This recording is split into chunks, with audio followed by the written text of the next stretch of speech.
If you ever saw a b-boy going at it, or wanted to get into breakdancing yourself, you may also have wondered about the origins of those spellbinding moves. This dance form has an interesting history behind it. Read on to know more. Breakdancing, also called breaking or b-boying, is one of the most popular and physically difficult dance forms. It is also one which is widely followed by hip-hop lovers across the world.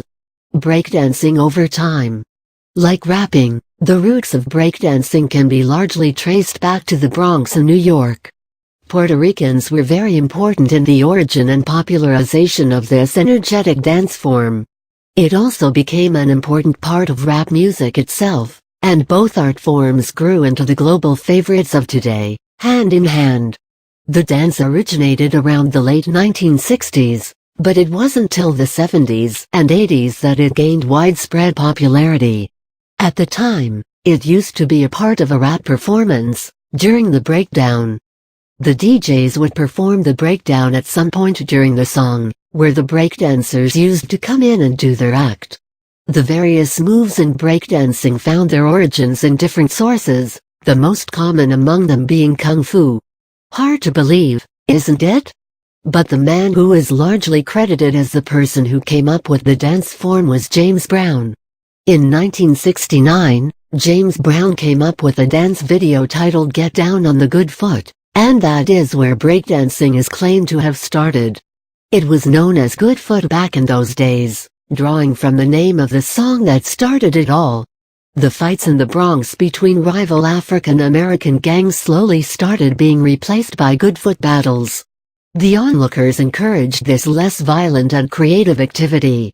Early forms of the dance mostly had a lot of floor rock, and nothing else.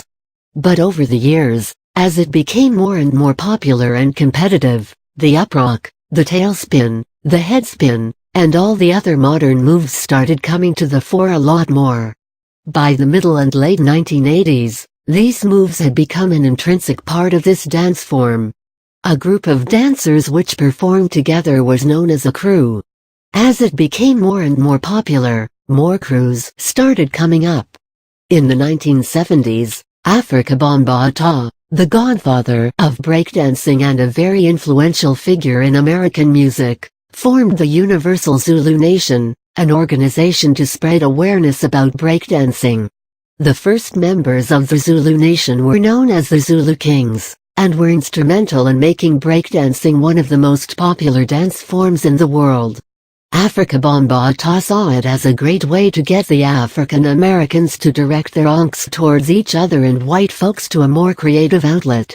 And as the violent gang fights started being replaced more and more by dance battles, it became evident that Afrika Bambaataa had been successful in his venture. Like I said, breakdancing or hip-hop dance is no longer an integral part of only the African American culture, but is now a widespread phenomenon all over the world.